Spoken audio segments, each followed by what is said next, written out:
नमस्कार मित्रों, Rama composite classes में एक बार फिर से आपका स्वागत है। इस वीडियो में हम पिछले वीडियो के छूटे हुए पोर्शन को देखेंगे और बेहतर से समझेंगे कि कैसे क्वेश्चन को अटेंड किया जाता है, कौन कौन से क्वेश्चन पूछे जाते हैं।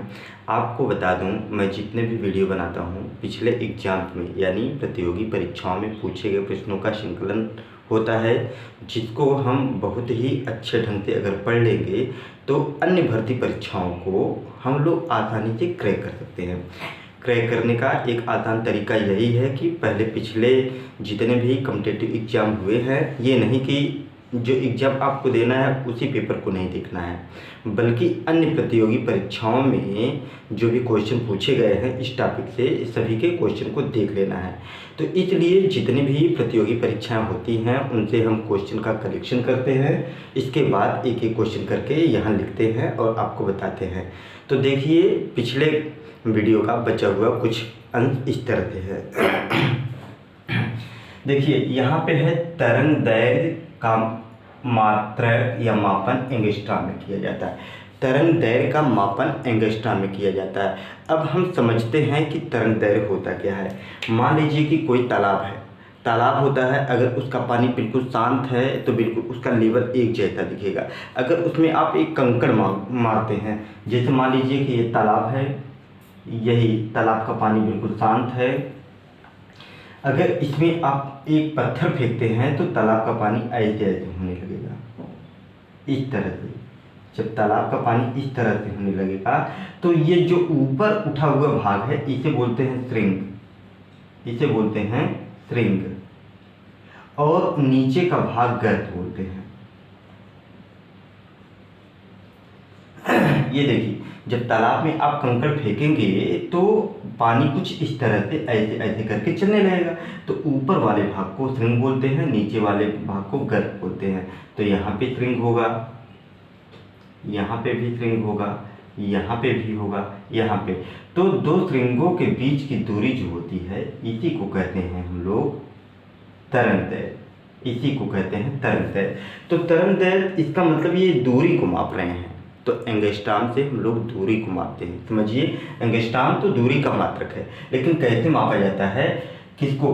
तरंग दैर्घ्य का मापन एंगस्ट्रॉम में होता है। तो तरंग दैर्घ्य एक दूरी है, और तरंग दैर्घ्य दूरी किसमें होती है? जब कोई तरंग जब ऐसे ऐसे चलती है, यानी फ्लैक्चुएट करके इस तरह से जो तरंगें चलती हैं, यानी किसी जल में कंकड़ मारने से जो तरंगें चलती है, या बाढ़ आ जाता है तो समुद्र में लहरें जब उठती हैं तो लहरों में जो तरंग होता है वही लहरों में जो तरंग होता है उसी में तरंग दैर्घ्य बनता है।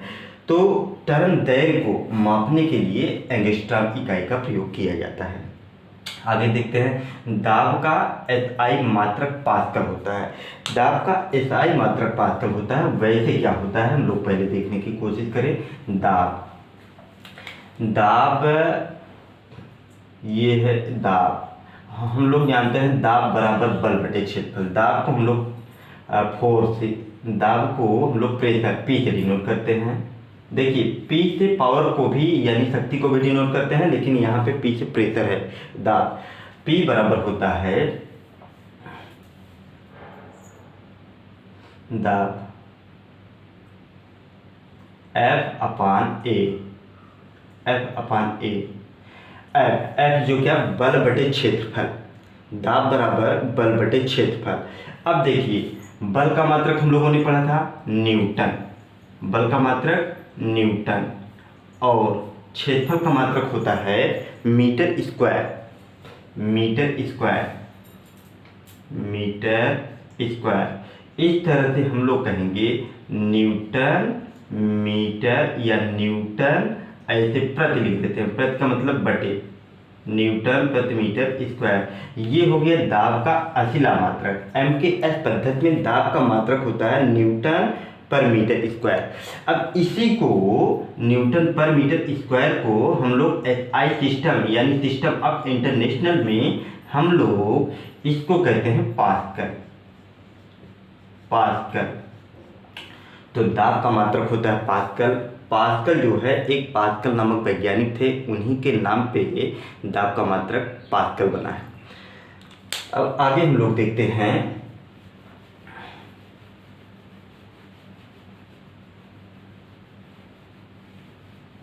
अब देखिए यहाँ पे है एक अश्व शक्ति में 746 वाट होता है। हाँ बिल्कुल होता है। ये अश्व शक्ति क्या है, तो इसमें छिपा हुआ है शक्ति, और शक्ति में हम लोग पढ़े हैं P पावर। पावर बराबर होता है W/T, कार्य करने की दर को शक्ति कहते हैं। फिर देखिए ये वर्क यानी कार्य, कार्य का मात्रक हम लोग जूल पढ़े हैं, पिछले वीडियो में हम लोग पढ़े हैं। कार्य का मात्रक होता है जूल और समय का मात्रक होता है सेकंड। यानी जूल जे से प्रदर्शित करेंगे, सेकंड को ऐसे। ये जो जूल प्रति सेकंड है इसी को हम लोग वाट कह लेते हैं। क्या कहते हैं, वाट। अब यहाँ पे देखिए कार्य का मात्रक हम जूल भी लिखे हैं, जूल की जगह पे और क्या लिखा जाता है, कार्य बराबर होता है F/D। देखिए ये जो पोर्शन हम पढ़ा रहे हैं ये रेलवे CBT 2 के लिए बहुत ही महत्वपूर्ण है। F/D, F का मात्रक न्यूटन और D का मतलब मीटर। अब ये समझिए कि न्यूटन मीटर बटे सेकंड, इसको भी हम लोग वाट कह सकते हैं। तो हम लोग संक्षेप में कह दिए कि J/H, इसका मतलब जूल प्रति सेकंड को ही हम वाट कहते हैं। और वाट का ही बड़ा मात्रक जो है ये, हाँ शक्ति का ही बड़ा मात्रक जो है वाट होता है। अब एक अश्व शक्ति में 746 वाट होता है, ये आपको लिख के रख लेना है कि एक अश्व शक्ति में 746 वाट होता है। अब देखिए एक एंगस्ट्रॉम में 10⁻10 मीटर होता है, ये आपको रखना है कि एक एंगस्ट्रॉम में कितने मीटर होते हैं। तो एक एंगस्ट्रॉम में 10⁻10 मीटर होते हैं। फिर देखिए एक माइक्रोन में 10⁻6 मीटर होता है। इसी तरह से एक पिकोग्राम में, ये देखिए ये वेट मापने की इकाई है, यानी द्रव्यमान के मापने की इकाई पिकोग्राम। पिकोग्राम ये छोटी इकाइयों को मापता है, जहाँ पे माइनस लगा रहे ये बहुत छोटी ही इकाइयों को मापने का होता है। तो एक पिकोग्राम में 10⁻12 ग्राम होता है। फिर देखिए ये क्वेश्चन बहुत बार पूछा गया है, ये समझिए कि बहुत ही बार पूछा गया है। ये पर्यावरण से रिलेटेड भी हो सकता है। एक वायुमंडलीय दाब का SI मात्रक बार होता है, और तेल का एक बैरल, ये तो रेलवे CBT 2 में पूछा जाने वाला बहुत ही फेमस क्वेश्चन है कि तेल का एक बैरल 159 लीटर के बराबर होता है। फिर जल प्रवाह की दर को मापने के लिए क्यूसेक, जब जल बहता है ना तो उसके प्रवाह की दर को मापने के लिए हम लोग जिस इकाई का प्रयोग करते हैं उसे बोलते हैं क्यूसेक। क्यूसेक का मतलब होता है क्यूबिक फीट पर सेकंड, क्यूबिक फीट पर सेकंड। अब आइए ओजोन परत की मोटाई डॉप्सन में मापी जाती है, यानी ओजोन परत की मोटाई मापने के लिए जिस इकाई का प्रयोग करते हैं उसको हम लोग डॉप्सन कहते हैं। अब देखिए ये जो क्वेश्चन हम लोग पढ़े हैं ये किसी भी प्रतियोगी परीक्षा में एक या दो क्वेश्चन जरूर देके जाएगा। एक दो क्वेश्चन से ही हम लोगों का अपना स्कोर बढ़ता है, जिससे हम लोग सिलेक्शन के बेहद करीब पहुंचते हैं। तो आपको चाहिए टॉपिक वाइज एक एक क्वेश्चन को इकट्ठा करते जाएं, जिससे आपका नंबर का भंडार हो जाए और आप अपने सिलेक्शन के करीब पहुंच जाए। तो आज के लिए बस इतना ही, धन्यवाद।